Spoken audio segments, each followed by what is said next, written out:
All right, it is Wednesday, June 22nd, 2022.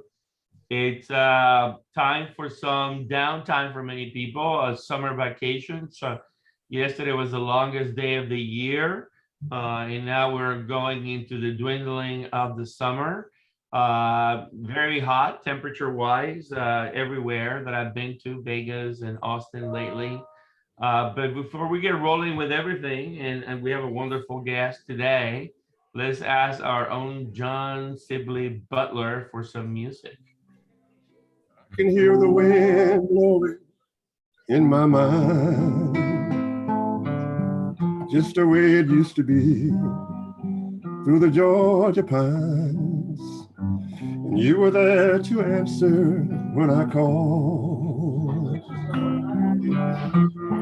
You and me, we had it all. All right. Bravo. Thank you, John. I wonder if it was Erika that inspired you to sing about Georgia, or if you're just you were there recently. I'm not saying anything. How are you guys doing today? I've learned to keep my mouth shut. So, John, the semester is over.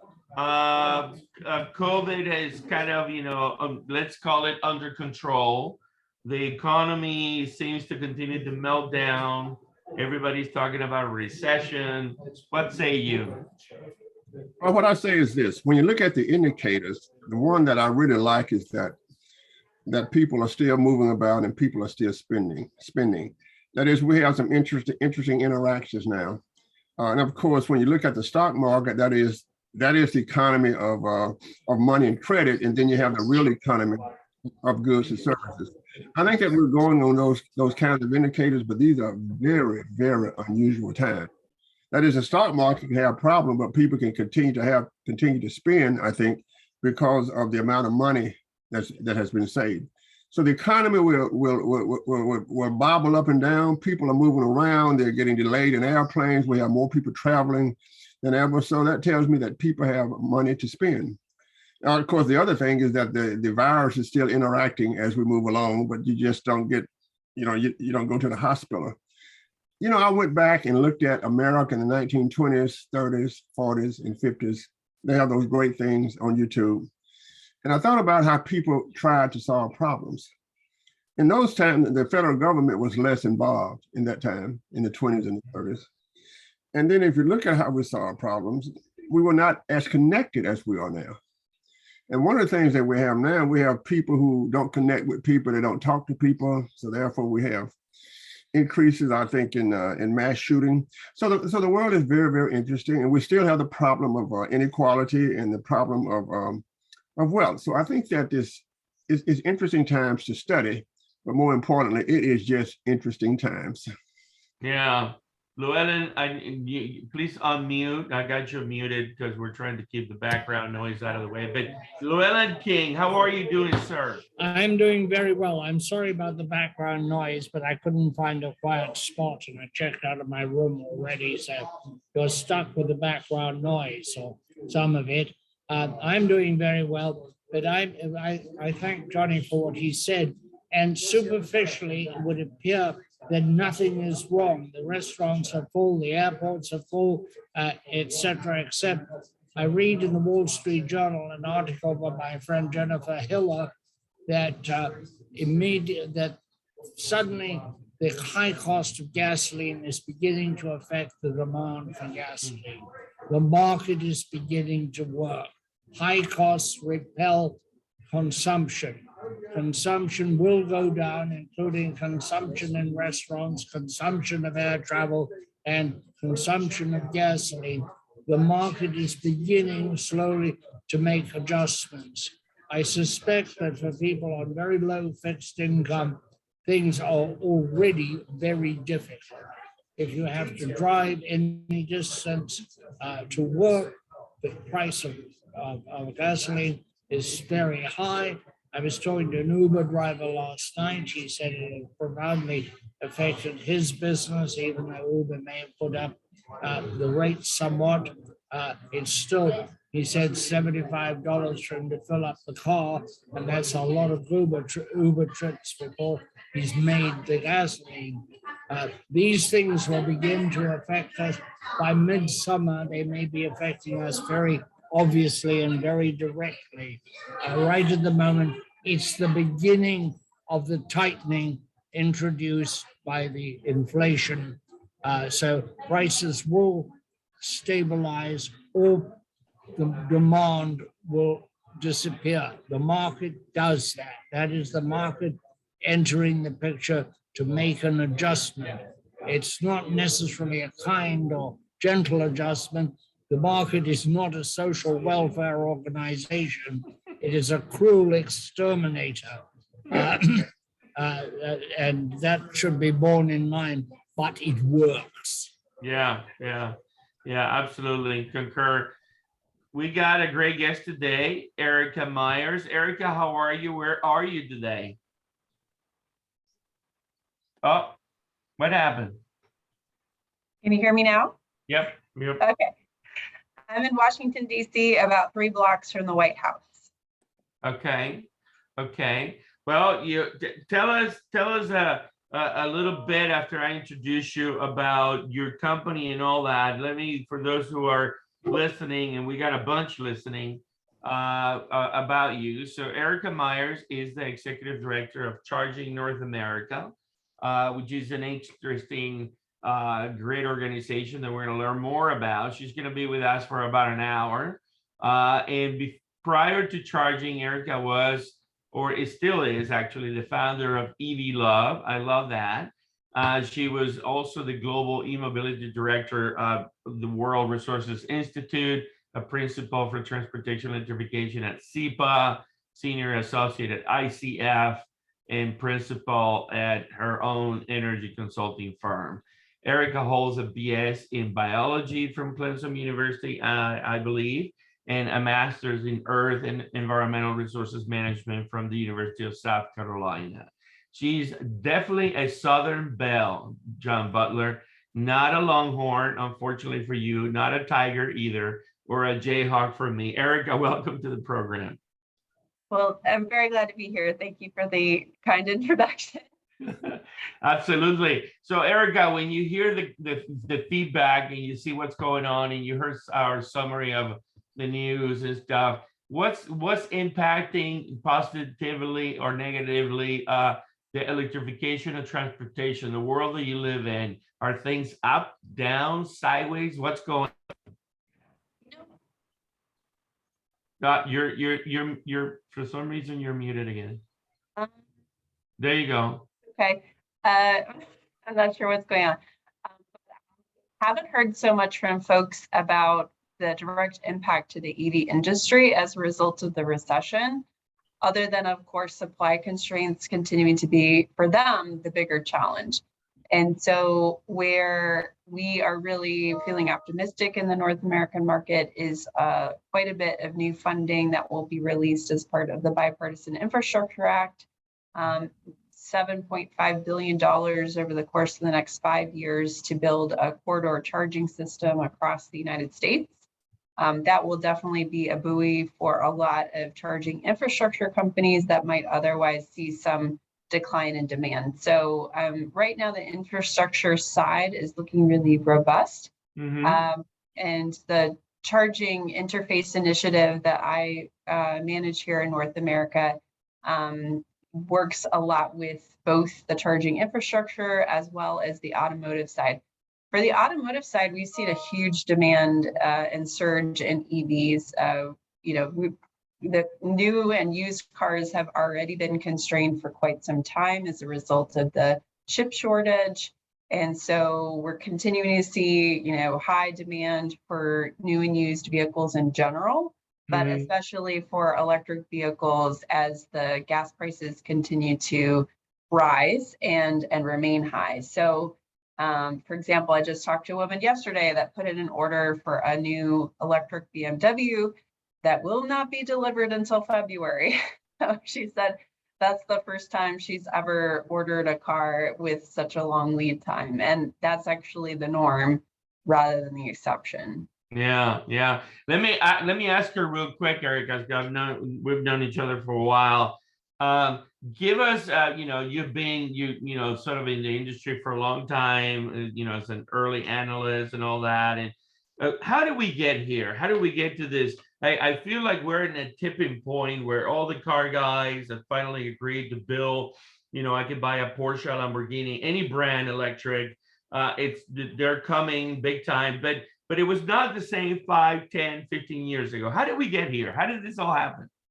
Battery price declines, innovation and R&D, government regulations. I think that in 2017, the very first sweep of European countries that imposed internal combustion engine bans really were a wake-up call for the industry, and they knew that they had to react quickly because it's, once you see these kinds of regulations proliferate in Europe, then they start to go elsewhere. Similarly, in China, there were quite a few EV incentives for manufacturing, as well as restrictions on ICE cars in a lot of the more congested cities in China. So concurrently in Asia, we've seen a lot of investment there, and then similarly into their battery manufacturing space for automotive. So these kind of policies and the confluence of R&D and innovation and batteries have really helped to make a stronger business case for the development of EVs by the auto industry.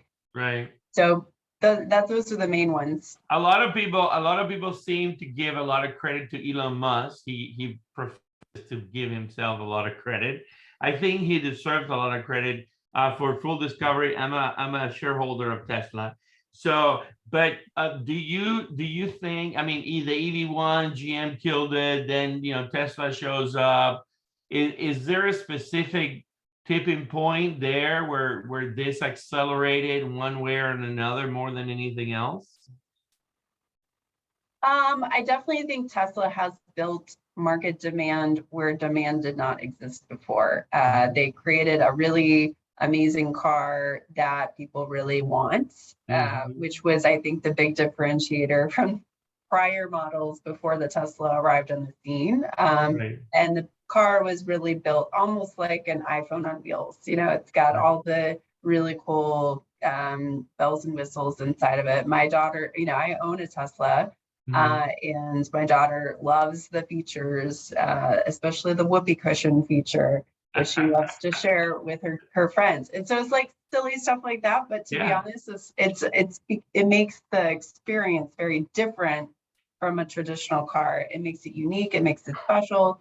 And so that's why I think EVs, in large part, have really started to roll out with all these additional safety features, tech features, over-the-air updates of their software systems. It's really cool to me that you can have almost a completely different car after one of these updates. The interface is different. The car can go longer range without touching anything mechanical on the car. It's all based on the software that's built into these systems. It's just a completely different experience. And so I think that's what people are most excited about right now.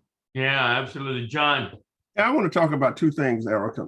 One is planning in days of uncertainty going ahead. It must be really interesting to look at how you plan for EVs. And you talked about the infrastructure bill that's coming down. And the other thing is that if I were to dig up Congress Avenue in Austin, Texas, it would all be electricity. All of our transportation was electric buses. You go to New Orleans, all of the transportation with electric streetcars. You go to San Francisco. So we've had a love affair with electricity before.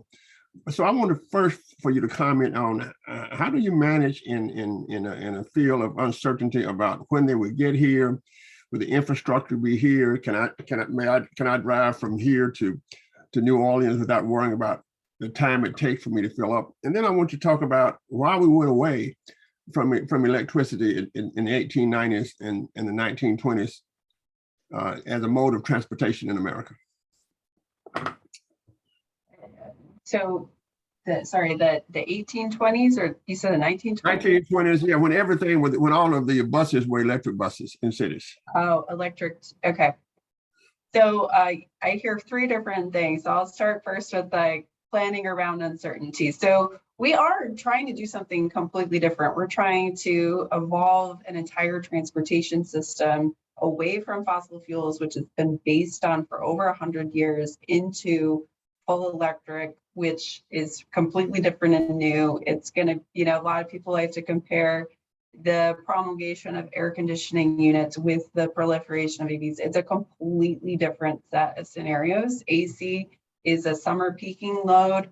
This is going to be a whole year peaking load, and it's going to be very unpredictable depending on what consumers prefer to do. If it's the gas station model, we're going to see after, kind of the same scenario when people leave work, they want to charge before they get home, we might see like weekend spikes as people are traveling to go to their vacation homes. It's going to be very different for utilities. And so that uncertainty in and of itself makes it very impossible, almost impossible to plan around for their IRPs and DRPs. And this is like the thing that utilities want the most is what will load forecast look like in the future?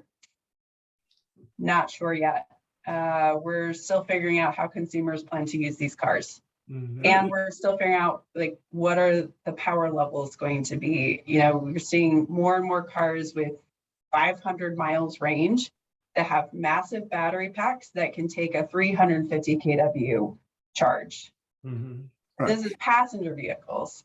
My organization, CharIN, just launched our megawatt charging standard, which is for each port. It defines a standard up to 3.75 megawatts. Wow. Do you see, Erika, do you see an urban rural designation? Do you see a big state, small state designation? Do you see any a cohabitation of traditional automobiles with electric vehicles? Or do you think in the next 10 years, as Andreas think, that we'll be all electric and we'll be complaining about where we can charge our cars because we don't have enough charges? So do you see any variation based on where you live, within the city, outside of the city, out in Montana versus living in New York City? Do you see any variation there? We think that there's going to be differences between states, between geographies in terms of how quickly we see the penetration. I would love to see every car electrified in 10 years. I think that's unrealistic, to be frank. I think it's going to be a lot longer time to flip the entire population of vehicles. There will be, just like the clean energy industry, there's going to be growing pains along the way. We'll get a better sense of like where these things will actually show up. For me, I'm really excited in the rural communities to see more and more truck options. So the Ford F-150 Lightning, the new Rivians, which are really nice cars. I have had a chance to test drive 2 of them so far, and they're really great.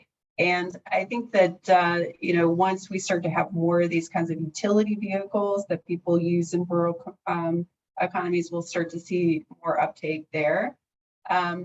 I kind of want to get to your second earlier question also, Johnny, of range anxiety and how people plan trips and how people, can think about this as like the same experience they have now with gas stations. And this is a big gap that we're hoping the federal infrastructure funding can fill, because there really isn't a robust, reliable, highly transparent system that is open and interoperable yet in the United States. One of the reasons I bought a Tesla is because they had built out a Tesla supercharging station network that makes it very predictable for me to go on longer trips. So both of my cars are all electric. I needed one that I could drive to go see my family in the Midwest. And so that for me was the reason I did that, because the CCS network wasn't quite there yet. But with the new injection of funding, they're requiring lots of open and interoperable standards, including CCS, and another one that's a communication standard that's going to make it easy for consumers to just plug in their car. The charger will know who that person is. They'll have all their payment information set up already in the system so that it can automatically charge that credit card or bank or debit card. So it makes it also more secure that way. And one of the, some of the vulnerabilities that we've seen so far with charging stations are the payment issues with not only like broken payment systems, but also, when you have let's say a rural system that may not have the best broadband or most reliable communications, then that becomes a broken station. So we have to make this as robust, if not more robust, than what we have now with gas stations. And we really have got to build out this network before people feel very confident in the technology. Real quick, a follow up on that, Erika. Do you see or hear, is it going to be totally a competitive market, the EV goes of the world? Do you see new companies emerging, maybe Google, Amazon, or is the government going to be a provider of this thing? How do you think this is going to happen in the end? I mean, what are your thoughts? I think it's going to be mostly private companies. There could be opportunities for states and agencies to invest in this. Maybe utilities also contribute to the build out of this infrastructure. People ask me all the time, who should be doing it? I think it's an all of the above strategy, to be frank, right now, because we just need all hands on deck. We've got a lot of chargers we need to build. There's not enough staff in one particular silo of the industry. We need to think more broadly than just like pick a winner versus pick a loser. Yeah. There's a question from the audience, Erika, real quick. I don't know if you know the answer to this or not, but let me share it real quick. So the $7.5 billion for EV charging, does that cover the need for communications to that EV charging station? Does it cover the cost for the communications network? Yeah.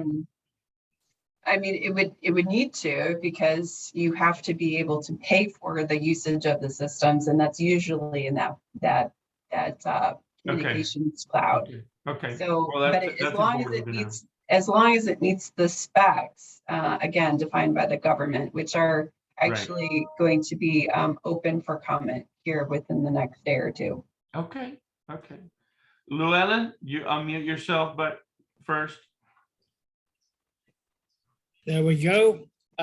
Erika, there's at this conference, obviously, they've got a bunch of electric vehicles outside, all of which are very impressive. There's a marvelous passenger car called Lucid, which claims 520 miles range. Very nice looking car. Rather different from a Tesla, because it doesn't have any unique features. It's a very conventional automobile in appearance and in the cockpit. The driving dials, etc., are very conventional, but it's clearly a very superior vehicle in its construction, made in America. Then you have the pickup truck, the Ravidian, which looks like a very valuable utility vehicle. The local utility, or one of the Florida utilities, Florida Power and Light, has quite a few of them in its fleet. They're a light pickup truck. They speak highly of them. They found them very efficient for their purposes. But of course, the range on it is not that great. I think it's around 300 miles. And then outside has been a Freightliner, big 18-wheel tractor, or the tractor to an 18-wheel rig. And it only has a 200-mile range, but a huge torque, ability to take a really substantial load. And this is all very exciting and revolutionary. Always the limiting factor is range. Are we going to have enough charge points that people can not worry about it? We do not worry about gasoline, but I grew up in Africa. And when you went on a long trip, you took gasoline with you, and you looked at the map of find little towns where there might be a gas station. It wasn't something that was going to be found in the middle of the bushveld. And that is something we're not used to in America. We're used to an ATM wherever we are, etc. So I wonder about first of all whether we will have a large enough charging infrastructure, particularly in rural areas where we're hoping to use a lot of these trucks, whether it's Rivian, or the F-150.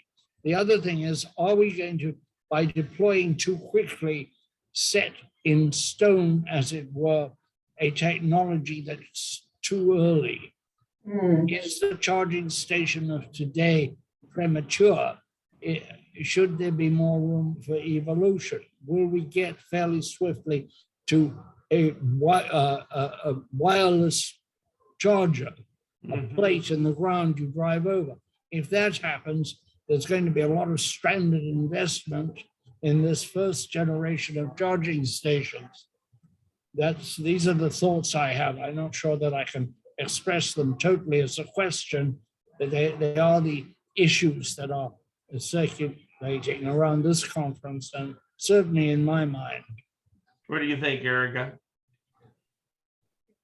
First question about EV charging infrastructure in rural communities. Again, this kind of goes to my point of we need an all of the above strategy, because maybe it makes more sense for somebody like a rural electric cooperative to own and operate these kinds of charging stations, since they may have really good access to the community, know what the community needs.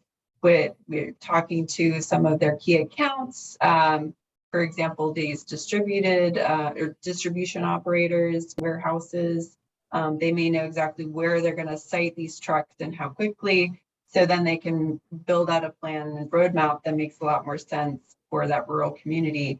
So I'm really excited about the fact that DOT is doing a very good job of figuring out how to distribute this money through a formula fund, and then giving the opportunity to state DOTs to determine how best to implement the corridor charging network. And they're going to be bringing in all these different stakeholders that are going to weigh in and provide input on the development and design of these implementation plans. So I do think that it's a really thoughtful approach to how we're going to spend the money to make sure that everybody's voices are heard. The second question you had about obsolescence of the technology, it is something that I think about quite a bit. But you can't wait too long, right?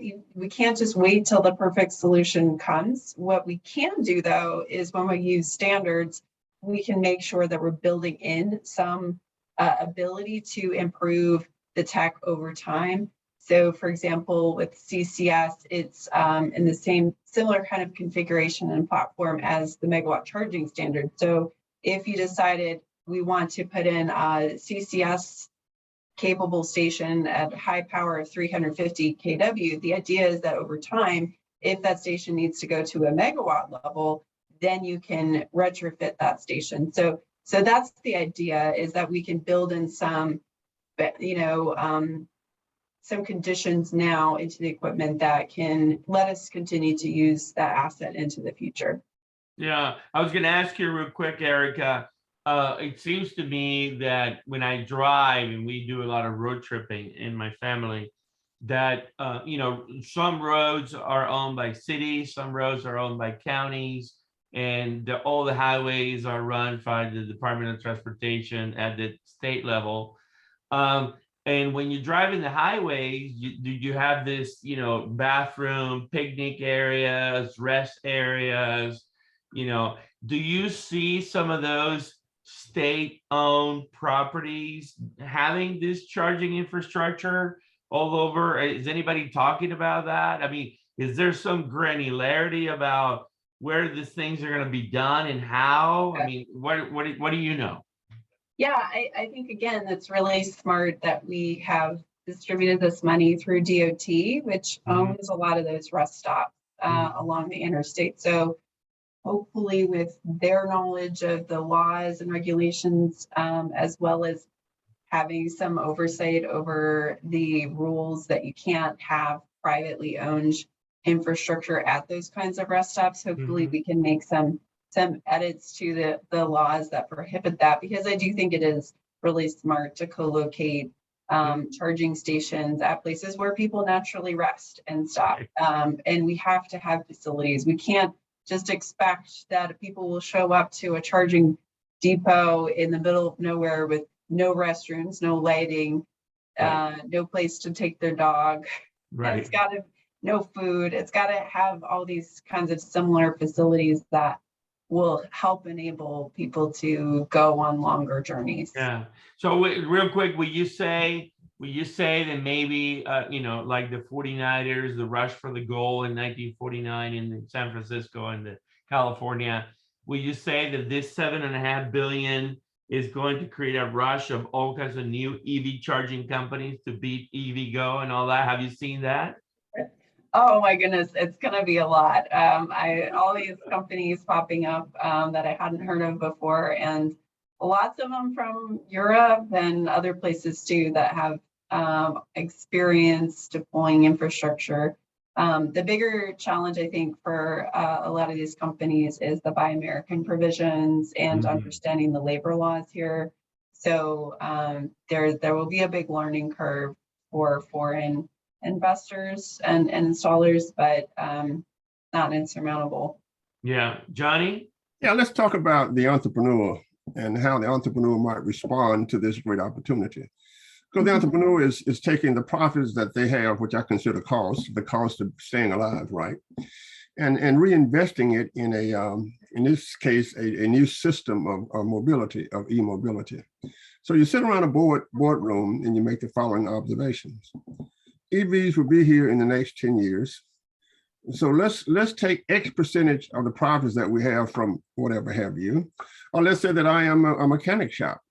How do we think about that in the future? So I think that when Llewellyn always says that the entrepreneurs will always come and save the day for everything that we always need. My question to you, and you've touched on it just a little bit in terms of the foreign entrepreneurs, how do you see this as a completely revolution, indeed another industrial kind of revolution around our transportation? Because whether it's the airplane, whether it's the automobile, whether it's buses, transportation has always been how we roll, so to speak. So how do you see entrepreneurs talking? How do you see GE talking about this? How do you see, are we going to be able to allow people to just purchase EVs on the internet? You know, in Texas, you have to have as you know, you've got to have a dealership. How do you see the entrepreneurs responding to this as they are displaced from their traditional mechanic shops and et cetera? Because you can take an electric car but go back and forth to the moon 3 times without any kind of repair. So, like we are going through this giant disruption in the energy space, we're seeing the exact same thing happen in the transportation space. And my answer to that is it's about time. There's like so much waste in the transportation space that we should be all thinking about how do we make the system more efficient, reducing the carbon impact of the on-road space, and also, you know, alternative fuels, getting cheaper, better options into the hands of consumers. We've been cornered by one industry for a long time. In transportation, 95% of all transportation relies on fossil fuels.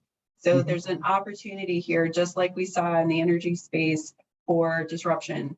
And I think entrepreneurs definitely help kickstart that disruption. And we started, I think, in the EV space in particular, if you think about it, everything that is touched by fossil will be transformed in some way by the technology that's coming from EV.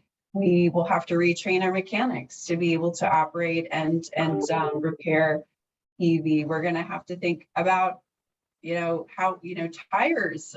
Usually these EVs use low rolling resistance tires. There's not a lot of manufacturers of these kinds of tires, and so the expense is really high. So maybe we'll see some disruption in the tire industry.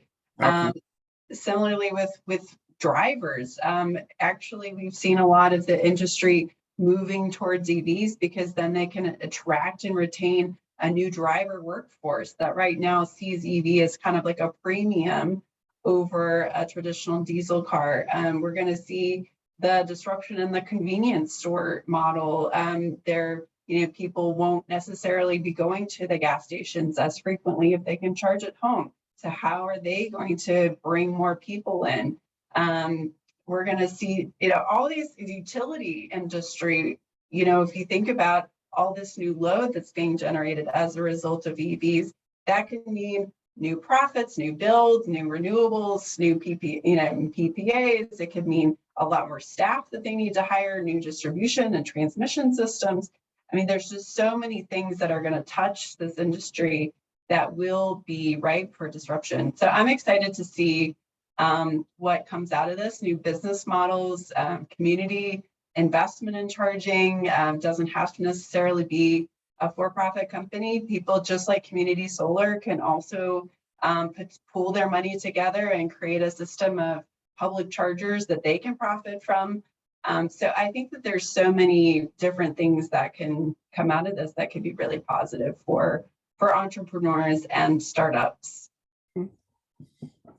Good. I'd like to make a few observations, primarily for the benefit of Johnny Butler, because he looks to me for ideas that he can share with his students as his own. The first one, Johnny, is the entrepreneur changes with the market. The old entrepreneur does not flourish in the new market. Otherwise, airplanes would have been made by the car companies. They were not. The car companies should have been in the right position to make aircraft, but they were not. They had the engines, they had sheet metal, they had money, they had engineers, they were in the mobility business, but they weren't in the aviation business. Ford made the Tri-Pacer, and there was an airplane made by General Motors, I think, in the Second World War. But it took entirely new people to go after a new industry, a new idea, a new concept. And we're going to see a lot of old names die on the altar of electric vehicles, and a lot of new names come to market. A new name has, of course, been Tesla, which came out of nowhere. I mean, in its new context, not the entrepreneur, not the inventor of Edison's time. And we're going to see radical change. We're in a revolution. It's going to be more complete than we can imagine.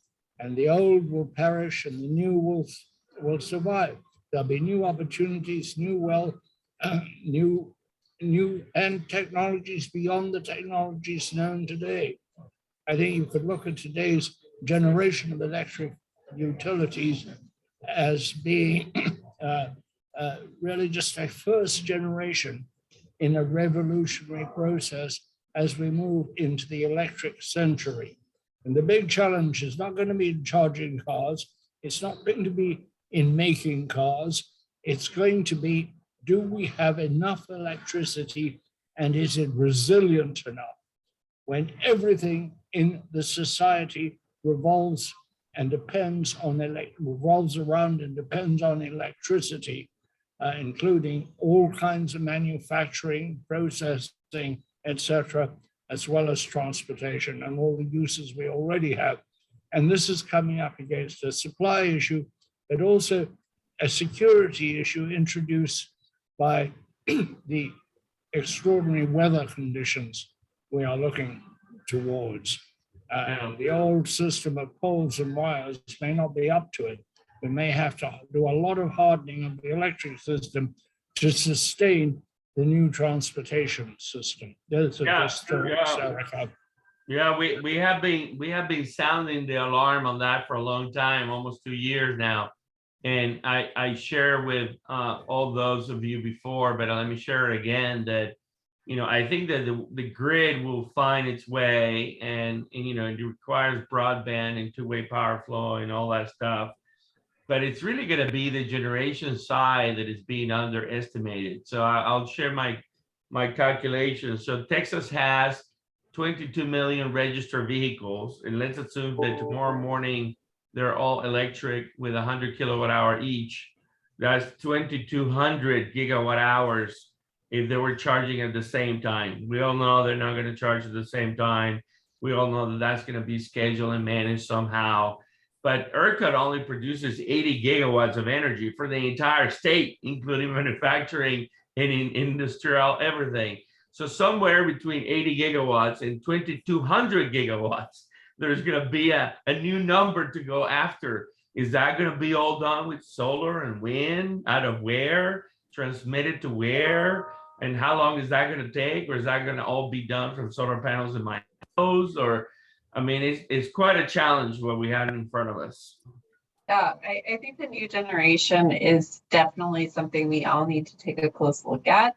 Mhm. And for the benefit of the consumer, right, we want to try to avoid as much of that capital asset investment as possible. That's right. So how can we take advantage of the battery that's sitting on these four wheels and supporting the grid and providing incentive to consumers? So decentralization is somewhat of grid operations through the deployment of EVs is one that I love to talk about. And the way we do that is through vehicle grid integration and using open and interoperable charging standards like CCS, like Open Charge Point Protocol, and others that will enable utilities and third-party DER aggregators to actually utilize these as grid assets in a way that I think right now it's kind of seen as this thing we should do in the future once we have a lot more EVs, but we have so much proving ground to show regulators at this point. We've got to do a lot more in the way of pilots and larger scale deployments of these programs to really figure out and work out the kinks now instead of waiting 5 years when it becomes a critical load issue. Absolutely. So this is like beating this drum also for 5 years and starting to get some traction, but we have a long way to go. Well, so I'm excited that you bring all that up because, Texas State, which I lead the consortium for connected infrastructure, we're building 3 mobility labs to help become a destination, working with manufacturers and stakeholders in solving all these R&D questions that are looming, right? And one of the interesting things that is looming, Eric, and I'm wondering how much you're reading about this or how much you have been preaching about it, is when you think about mobility as a service and the notion of leveraging broadband, electrification of vehicles, a new grid, and the gig economy, think Uber, right, on steroids, and then autonomy of vehicles and artificial intelligence, will the world change in a way where maybe I'm not going to own a car anymore? Maybe I'll be a club member and I will have access to any car I want based on how much I pay a month. And I accumulate points and this and that. And then if I don't own a car, we don't need parking lots anywhere. And a third of all the city spaces are used by parking lots. And if we didn't have the parking lot requirements, then we can build more housing and more schools and more restaurants. How do you see this change of transportation really transforming society at large? Do you guys talk about any of this? So CharIN doesn't talk about that, but that was definitely a big part of my past work at the World Resources Institute. When we think about reducing and decarbonizing the transportation system, we can't just talk about only electrifying because that's not going to get us there. We also have to talk about urban densification, reducing the vehicle miles traveled, getting people into other modes of transportation.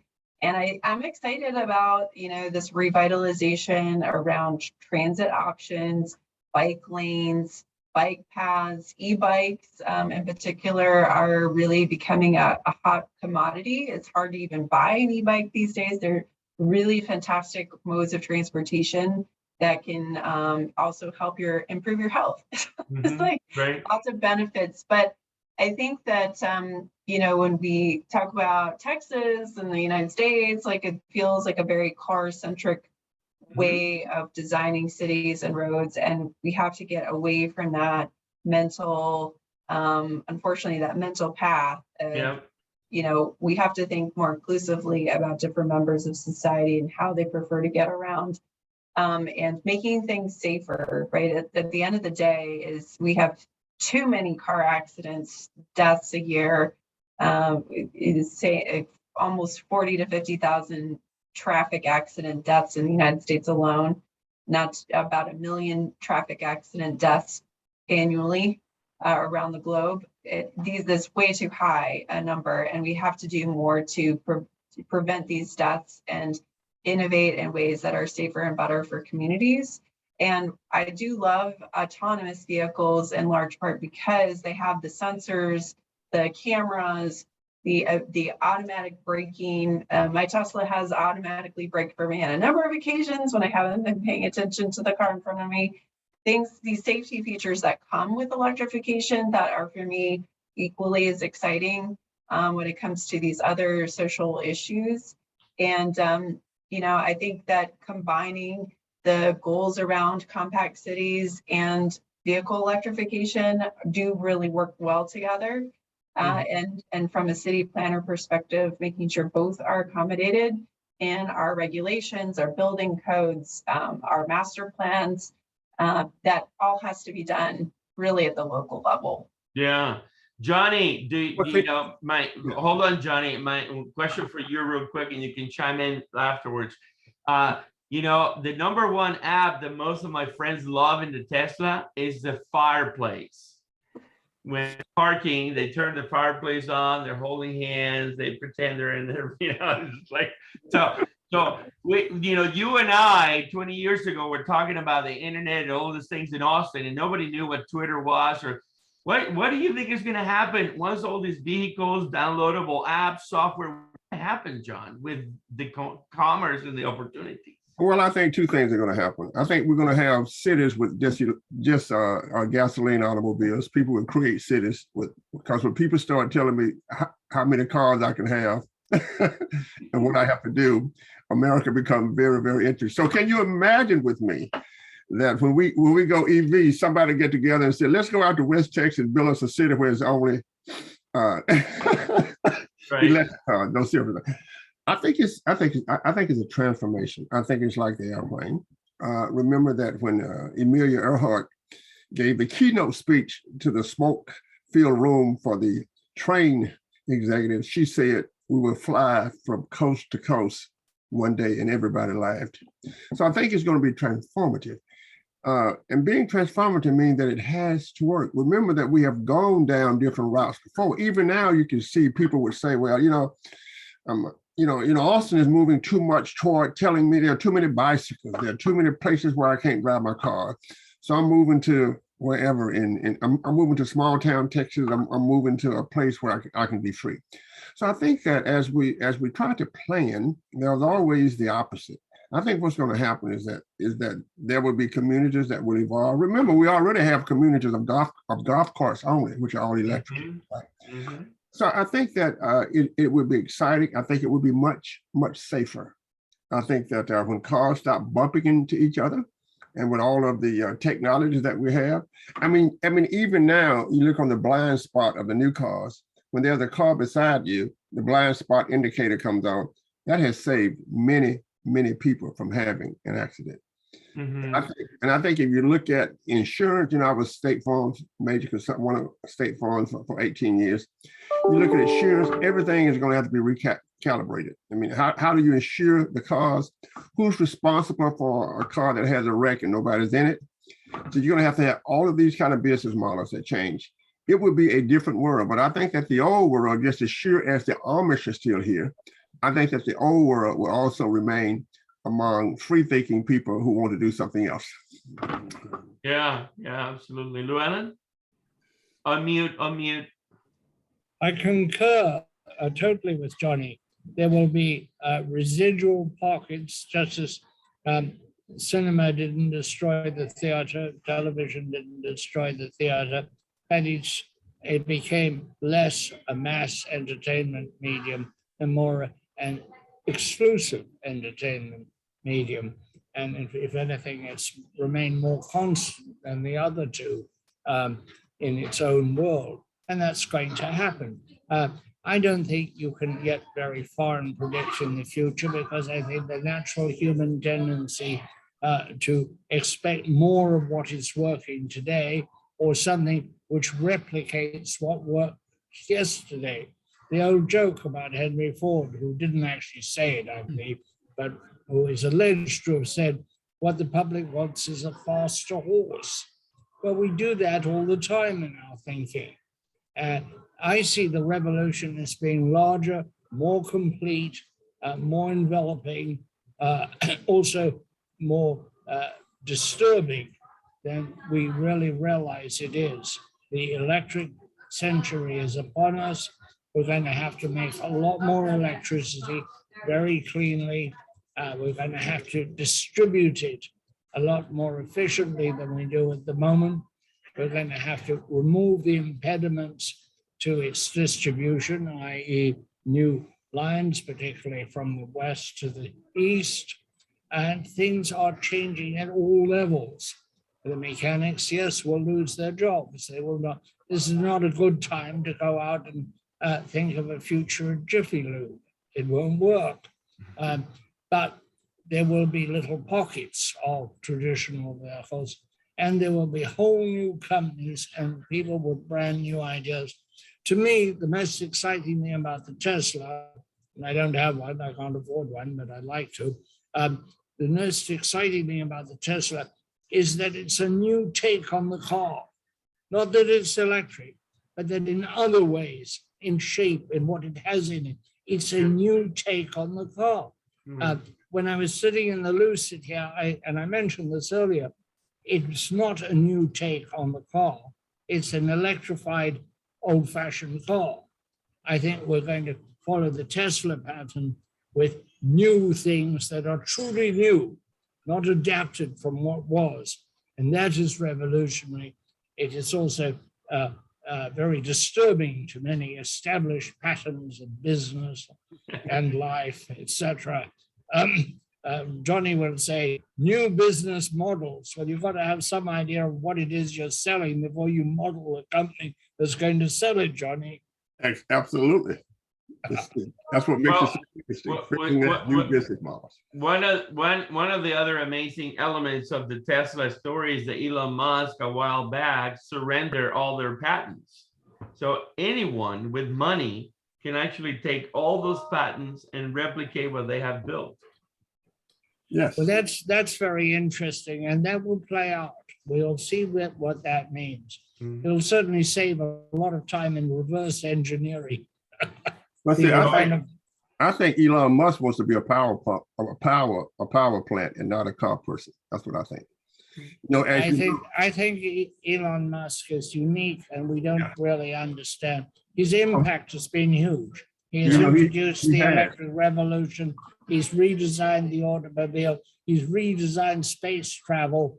I hope he doesn't redesign Twitter, because I fear it will be a sideline for his other creativity. And more power to him. You know, he has had as much impact in his way as Tesla, the original Tesla, or Edison, or for that matter, George Westinghouse. Yes, he has applied to be a provider of electricity in Texas. And I think speaking of Tesla, and you know, he just got another deal for EVs. I mean, for the Boring Company, and so the Boring Company is won another deal in Vegas. So Vegas is now building a tunnel, San Antonio, LA. So he's also, you know, while doing electrification, pushing another method of transportation as well, using the Boring tunnel technology. And very interesting what's going on there. Erika, any thoughts on that? Well, it's totally, excuse me, I just say there's something totally revolutionary about a man who is revising transportation underground, on the surface of the ground, and in the air. Fantastic. Yep. One of the things I would say that is underrated but incredibly impressive and important is that they're also innovating the auto manufacturing industry as we know it. Oh, yeah. They have now the largest casting machine in the entire world that is specifically built for their Cybertruck. And they're going to be building this gigapress as well in Texas. Yep. So it's like you know, really cool innovation that people don't really think about. But if we can innovate on how the vehicles are built, we can reduce price, we can do them faster, we can reduce the amount of hands that have to touch something, and there's just a lot of really cool things. Not only that, but also innovating around this 1,000,000-mile battery that he keeps talking about. And if we could get something like that, it's a game changer. Game over for EVs will be the technology, and so it's really exciting to see these kinds of innovations with some of the smartest people literally in the world all working in one company. Yeah.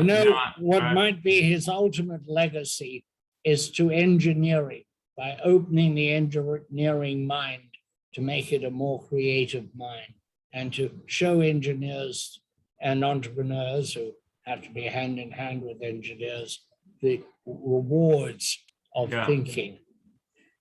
Yeah, and let me share with you guys real quick as we're coming to the hour, a reminder on our Digital 360 Summit that is coming up.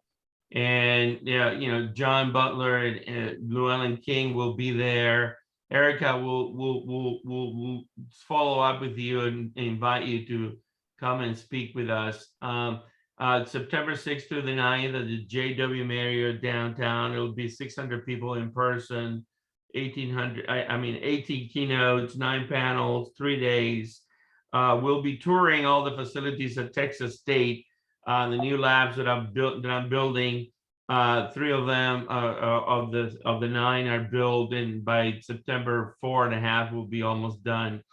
We have all these companies involved, and here are the verticals that we're working at Texas State as a reminder. And then I want to thank them for sponsoring the roundtable every week.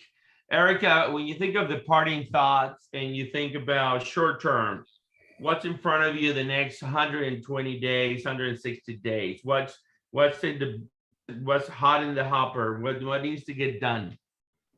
Well, we have to Come closer.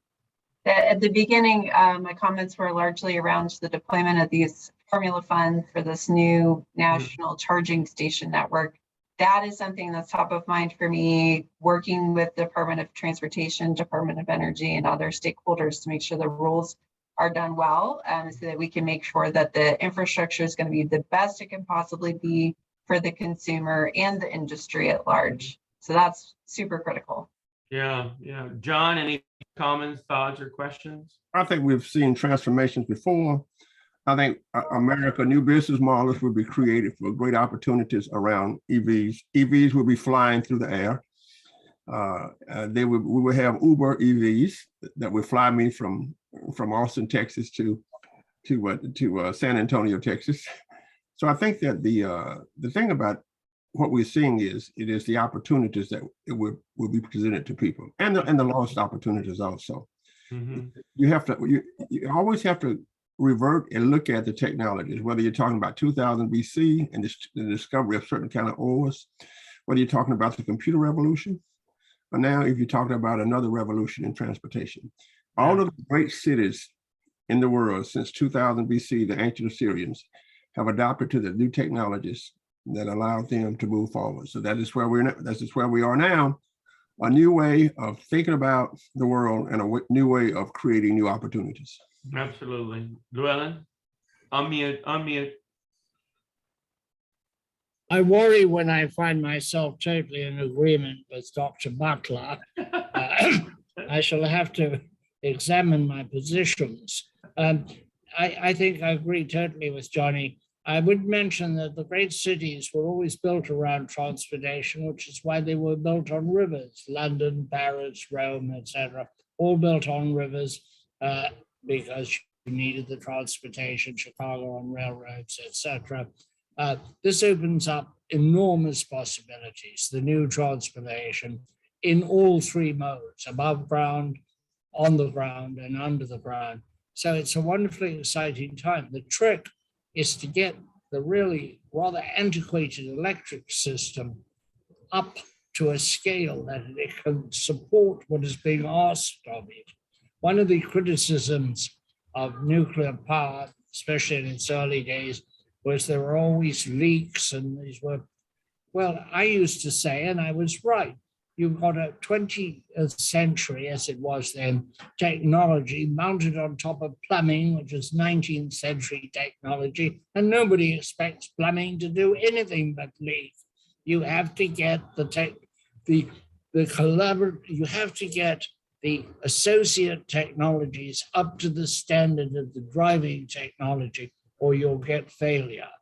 I've got to run people, I've got to go and get an airplane, old fashioned. I've got to take a real Uber on the ground. And thank you so much, Erika. It's wonderful to be with you. Johnny, love you, my friend. And take care of yourself. Andres, all the best, dear friend. Bye-bye. Thank you. Thank you. Travel well. We will Thank be you. working on teleportation while you're traveling. Good on you. and with that, Johnny, take us away. The road again. Can't wait to get back on the road again. The life I love is making music with my friends, and I can't wait to get on the road again. Hope Llewellyn is doing good on the road. Yeah. He realized he needed to catch a plane. He's running late. Yeah. So thank you, Erika, for today. It was wonderful to have you. For inviting me. This was a lot of fun. Okay. And where are you from? Where'd you go to school, Erika?